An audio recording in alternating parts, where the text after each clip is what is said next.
Heu, on va retrouver Elena Volojine sur le terrain, côté russe. Vous vous trouvez à Koursk. Elena, interrompue par le président Volodymyr Zelensky. Tiens, puisqu'on abordait la question de l'arsenal ukrainien, une chose est certaine, c'est qu'en face, les Russes sont suffisamment équipés pour tenir. On a vu ces chars, ces blindés, cette valse orchestrée ces dernières semaines. Vous l'avez d'ailleurs largement couvert sur notre antenne, Elena. Il y a une véritable force de frappe russe aujourd'hui qui est entrée en scène.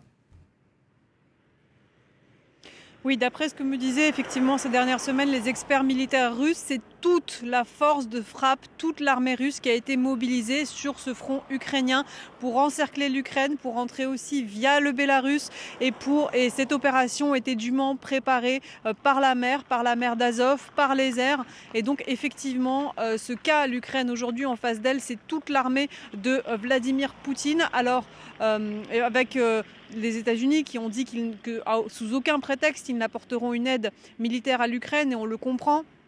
On parle là de pays qui possèdent de l'arme nucléaire.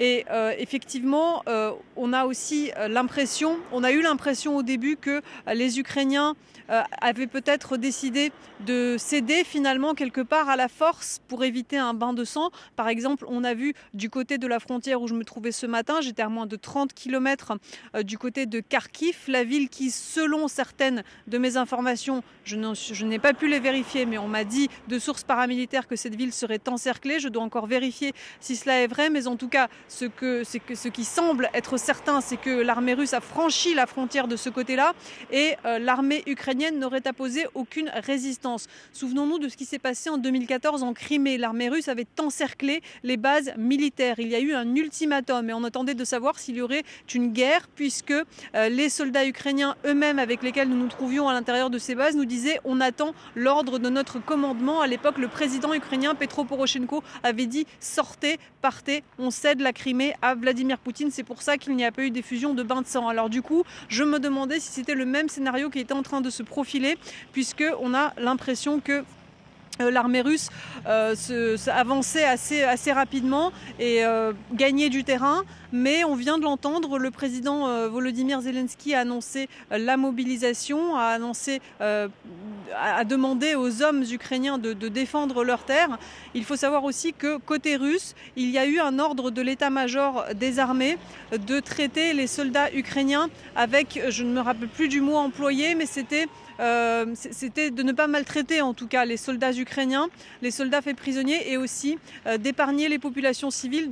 L'armée russe se targue de porter des frappes très ciblées, de cibler uniquement l'infrastructure militaire. Alors le scénario que je vois derrière ceci, c'est le fait que Vladimir Poutine a pour projet d'occuper l'Ukraine une fois que l'armée ukrainienne et que l'Ukraine aura été mise à nu et que l'armée ukrainienne aura été rendue incapable de combattre.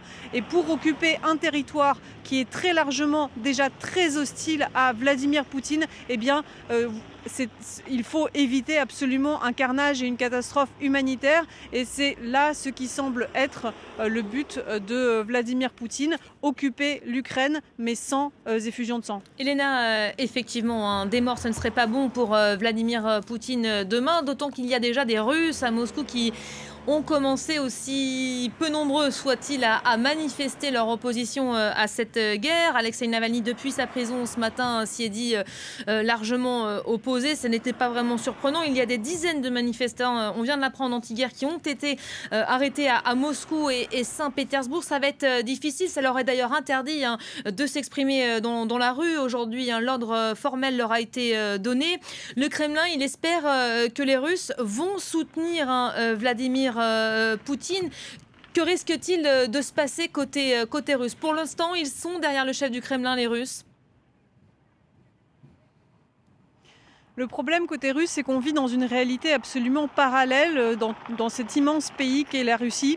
Les gens ont une histoire, ont une réécriture de l'histoire moderne qui s'est passée depuis 2014 en fait, hein, depuis l'annexion de la Crimée, depuis le tout début, lorsque Vladimir Poutine d'abord disait qu'en Crimée ce n'était pas lui, et puis qu'ensuite il a obéi à un référendum populaire, soi-disant de population locale, qui avait elle-même qui avait résisté à l'invasion des fascistes qui étaient arrivés au pouvoir en Ukraine après la révolution de Maïdan. Fascistes, nazis, génocide, tout ça c'est des mots qu'on entend depuis 2014. Vladimir Poutine a toujours démenti être intervenu dans le conflit en Ukraine de l'Est, alors qu'on savait très bien que c'était son armée, ses généraux et son pays qui étaient à la manœuvre pour créer et diriger ces républiques séparatistes autoproclamées de Donetsk et de Lugansk. Mais Vladimir Poutine étant un chef d'État, on doit donner la version officielle des faits si on veut respecter la neutralité, et donc il fallait toujours prendre des précautions parce que c'était parole contre parole. Aujourd'hui, cette histoire s'effondre comme un château de cartes, mais le problème c'est qu'en Russie, la propagande elle continue à être pleine et entière, et encore plus en temps de guerre, la propagande